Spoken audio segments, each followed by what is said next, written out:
კვლავ გარდაუვალი დამარცხების წინაშე მყოფმა უკრაინის სახალხო რესპუბლიკამ თავისყოფილი მოწინააღმდეგეს პოლონეთს მიმართა 1920 წლის აპრილში ვარშავაში იოსებ პილსუდსკიმ და სიმონ პეტლიორამ სამხედრო შეთანხმებას მოაწერეს ხელი, რათა ერთად ებრძოლათ წითელი არმიის წინააღმდეგ. ისევე როგორც გერმანიასთან ყოფილმა ალიანსმა ამ ნაბიჯმაც უკრაინის სუვერენიტეტი ნაწილობრივ შეიწირა. პეტლიორამ აღიარა პოლონეთის მიერ გალიციის ანექსია და დათანხმდა უკრაინის როლს პილსუდსკის ოცნებაში ცენტრალური და აღმოსავლეთი ევროპის პოლონური ფედერაციის შექმნის შესახებ.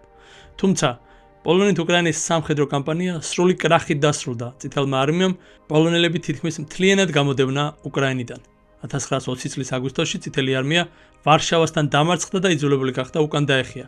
ამასობაში წითელ არმიას ისევ შეუტია რუსულმა თეთრმა არმიამ, რამაც ბოლშევიკები აიძულა პოლონეთთან ზავი დაედოთ. 1921 წლის 18 მარტს პოლონეთი საბოლოოდ დაუზავდა საბჭოთა რუსეთს და საბჭოთა უკრაინას. ბოლშევიკებმა აღიარეს პოლონეთის კონტროლი გალიციასა და დასავლეთ ვოლინზე, ხოლო პოლონეთმა უკრაინის ტერიტორიის უფრო დიდი და ცენტრალური ნაწილები, ასევე აღმოსავლეთ და სამხრეთ ტერიტორიები საბჭოთა უკრაინის ნაწილად აღიარა. დასავლეთ ფრონტზე მშვიდობამ დაისადგურა და წითელმა არმიამ კავკასიისკენ გაიხედა. 1922 წელს საბჭოთა კავშირი დაარსდა, ხოლო იმ პერიოდში სწორედ პოლონელების კონტროლირება გალიციის რეგიონში იზრდებოდა ჩვენი ვიდეოს მთავარი გმირი სტეპან ბანდერა.